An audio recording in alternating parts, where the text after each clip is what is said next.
Hey friends and neighbors, old Doc here. This may be a pretty short video.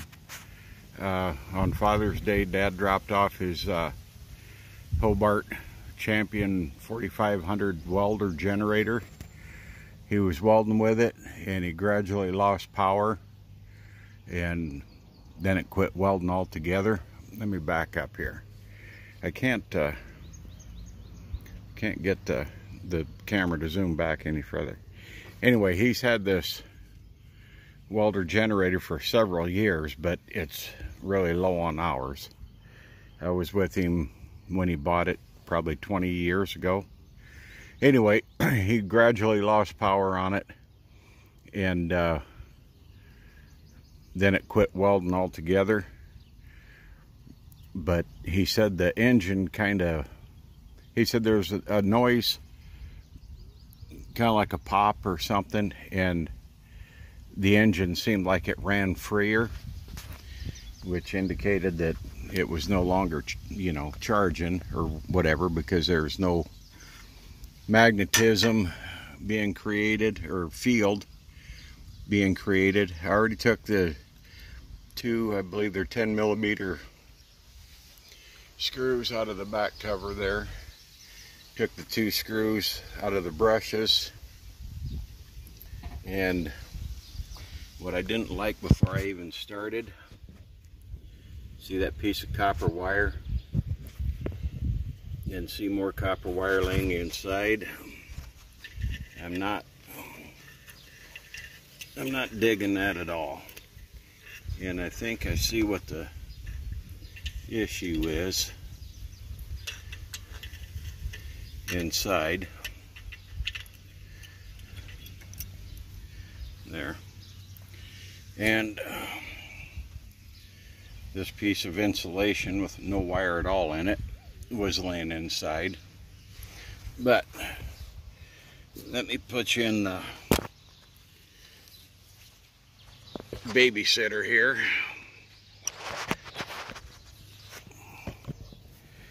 See if I can't get you rigged up somehow.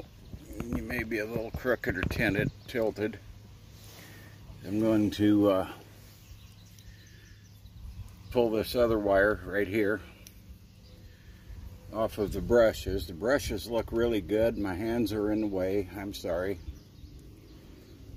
But what I can see of the brushes, they look really good if they don't fall apart when I lift them out of there. Yeah. There's a lot. See, let me get you in. The brushes are excellent. I mean, they're wore, but there is a lot of use left in those brushes. And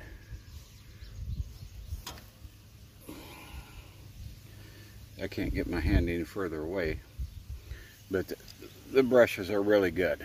A lot of spring left in them. They're not froze up. This back wire here, I believe, is the ground wire. This one that goes in right here, that's the hot wire. And I got Shane Holst. We're talking about the rain and storms and drought and everything else that we're having in different areas. Western Nebraska, what little wheat was left, got hailed out by everything from tennis ball to softball size hail. But back to the problem at hand. I'm going to point it out with the screwdriver. I can see where the wire came from, or where the wire is. Yeah, a black tip screwdriver in the dark. That's just really okay. Maybe that works a little bit better. See this wire right here at the end of the screwdriver? Okay, it comes from the windings. Yeah, that's not working either. Maybe you can see my finger back here. There you can see that little tiny end of that wire at the end of my finger. if we can keep her focused. It came from there, and I believe it went right to here. Yes, that's where it goes, or went. And let me get it. Okay, I don't know if you can see it. Okay, there you can see the wire right here. I'll move my hand to get more light in there. See that? Okay, now just below it, let me see if I can point at it with this. I gotta move you for a second. Oh, that ain't long enough. Okay, now see this wire laying right at the end of the screwdriver, right there. Those two went together, and I guarantee you that insulation went over the top of them. The wire burned out, the insulation fell off, and that wire goes to, I have trouble with this word. I don't know why. This, I want to call it commentator, but that isn't it. This is the positive, this is the negative side. Positive, negative. That's where that wire goes. It goes to one of those. Now, how in the hell does a guy go about attaching that wire? You can't reach in there and pull off a winding so you have 10 inches sticking out.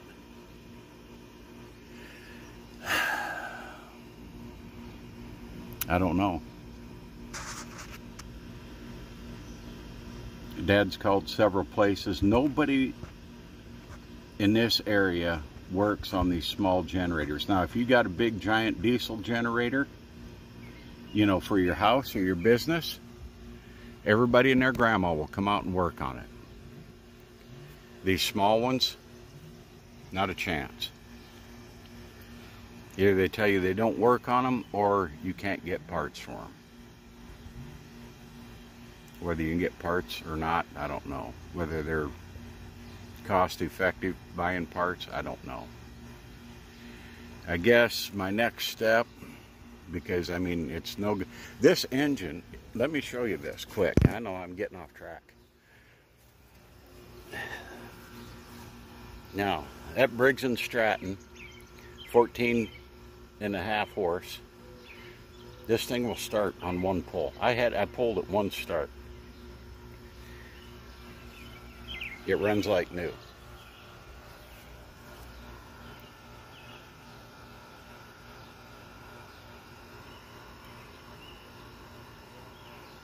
Okay, I just looked at, Dad's got the receipt up here. I'm not going to show it to you. I'm not going to show you the receipt. Well, I'll show you part of it.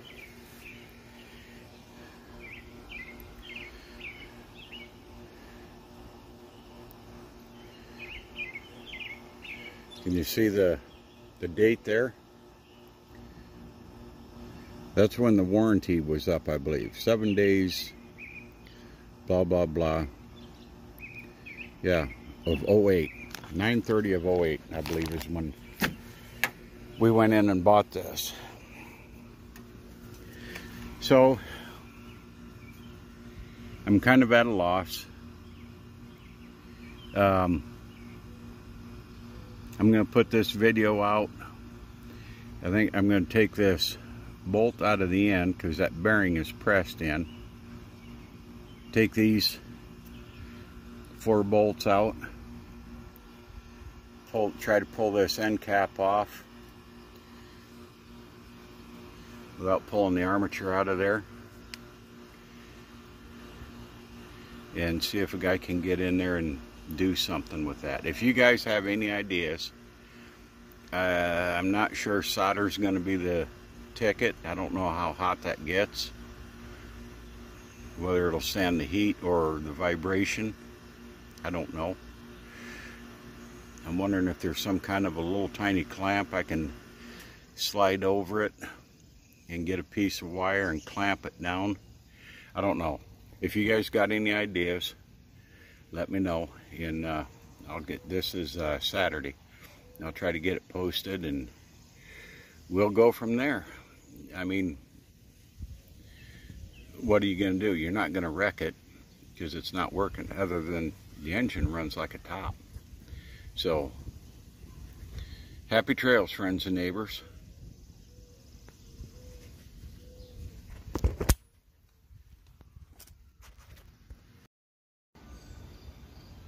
Howdy, friends and neighbors. Old Doc here. We got Cowboy Bob on the radio, turned down real low because, you know, you get spanked if you have too much music on. But this is, damn it, Sunday. Yesterday, in the first part of this video, you seen I was working on Dad's Hobart Champion 4500. And like I showed you, I thought we found what the problem was. I called Dad and to talk to him about it. Damn it. And it just so happened that he was only a few miles away with my grandson. They were in town eating dinner. So they came by and we decided to put a wire connector on the on that broken wire that I pointed out to you. Well, when I was sitting down on the ground polishing up the ends of that wire, I noticed in the bottom of the housing, now I pulled this cover off and had this outer ring pulled off so I could get inside there and put a wire nut, or not a wire nut, a butt connector on those two wires. But when I was down in there, I noticed in the bottom of the housing here, there was a whole bunch of small pieces of, like, I don't know, 22 gauge wire. It was really, really small wire laying in the bottom. So that one broken wire, we were kind of hoping that was just going to be our issue, but like I said, we put a wire connector on there, or a butt connector, and we still had nothing. And so there's more something, you know, wrong than with just that one wire that was on the rotor that was broke. There's deeper issues in there. So Dad's on the hunt for a new generator welder, and I'm not giving up on this thing yet. I'm going to pull that rotor out one of these days. I don't know when.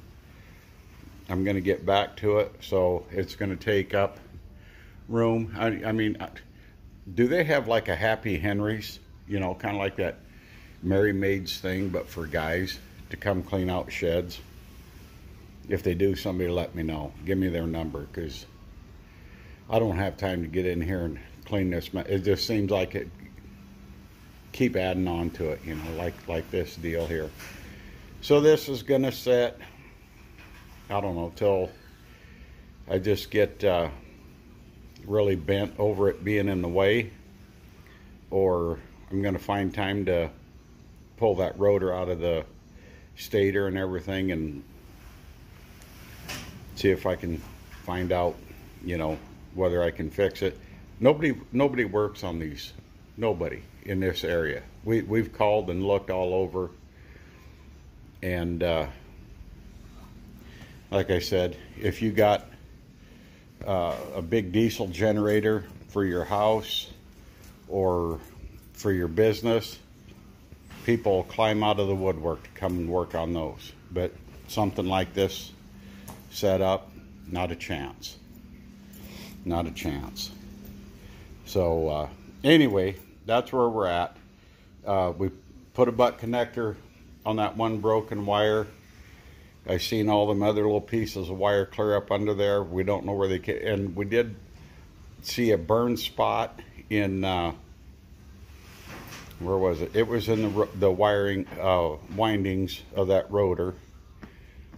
But there's a whole bunch of pieces of smaller wire laying in the bottom, and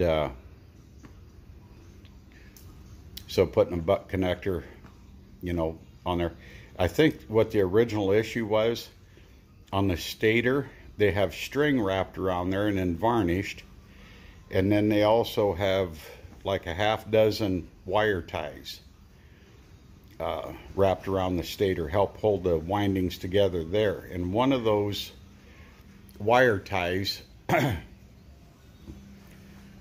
up toward the top, about the 11 o'clock position, was broke. And I reached in there and grabbed it, and it was just kind of rubbery and brittle at the same time. You know, it was just really odd. So I think what happened is that wire tie broke, and it got down into that wire, you know, as the rotor was spinning, the engine was running. I think the wire tie got into that, broke that wire, and things just snowballed from there. So anyway, I just wanted to give you an update on the old Hobart here. Like I said, I guess I got to take the leads off, because Dad's he doesn't know, you know, what he's going to get for another welder. This one didn't come with leads, so Dad's going to get his leads back. And he said, I don't want the damn thing up at my place cluttering up one of the outbuildings. Just leave it here and do whatever you want with it. So I'm going to, like I said, one of these days dig into it, pull that rotor completely out, and see if I can't find another generator section or rotor for it, whatever. So anyway, with that, I'm going to leave you here. I got to